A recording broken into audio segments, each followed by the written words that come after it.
میں بات کر رہا ہوں خیبر کی سرزمین جہاں ختم ہو چکی تھی، مگر دشمنی کے شعلے ابھی بھی دل میں بجھے نہ تھے۔ اسی وقت ایک ایسا واقعہ پیش آیا جس نے دنیا کو یہ دکھا دیا کہ رحمت للعالمین کا اخلاق کتنا بلند تھا۔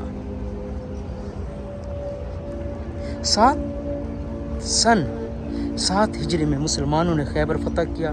خیبر میں یہودی قبائل آباد تھے جنہوں نے بار بار مسلمانوں کے خلاف سازشیں کی۔ فتح کے بعد وہاں کی ایک یہودی عورت جس کا نام زینب بنت حارث تھا، آپ صلی اللہ علیہ وسلم کو شہید کرنے کی سازش کی، نقصان پہنچانے کی سازش کر رہی تھی۔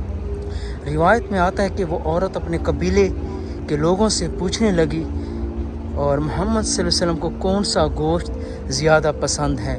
لوگوں نے بتایا کہ آپ صلی اللہ علیہ وسلم کو یعنی بکری ران کا گوشت زیادہ پسند ہے۔ تب اسی عورت نے ایک بکری ذبح کی اور اس کا گوشت جو ہے اچھے طریقے بنایا، پھر اس گوشت کو بھونا اور بھونتے وقت اس نے اسی ران پہ زہر ملا دیا، خاص طور پر یعنی ران والے حصے میں زہر ملا دیا تاکہ آپ صلی اللہ علیہ وسلم جیسے ہی کھائیں تو فوراً اثر ہو جائے۔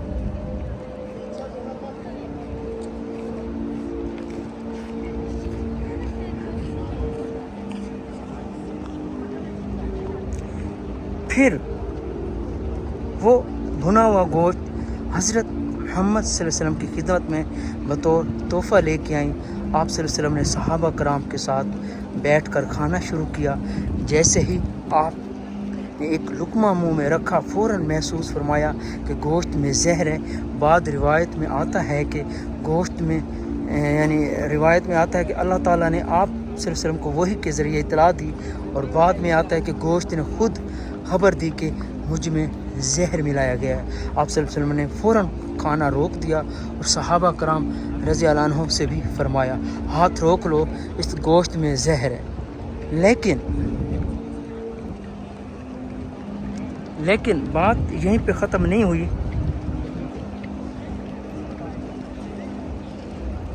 ایک صحابی حضرت بشر بن ورع رضی اللہ عنہ کچھ لقمے کھا چکے تھے جو آپ صلی اللہ علیہ وسلم نے اپنے ہاتھ سے دیے تھے۔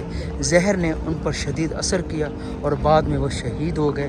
اس کے بعد اس عورت کو بلایا گیا اور حضور اکرم صلی اللہ علیہ وسلم نے اس سے پوچھا، تم نے ایسا کیوں کیا؟ اس نے بولا کہ آپ نے میرے بھائی، میرے چچا، میرے شوہر کو، سب کو آپ نے نقصان پہنچایا، انہیں مار دیا ہے، تو اس لیے میں بدلہ لینا چاہتی تھی۔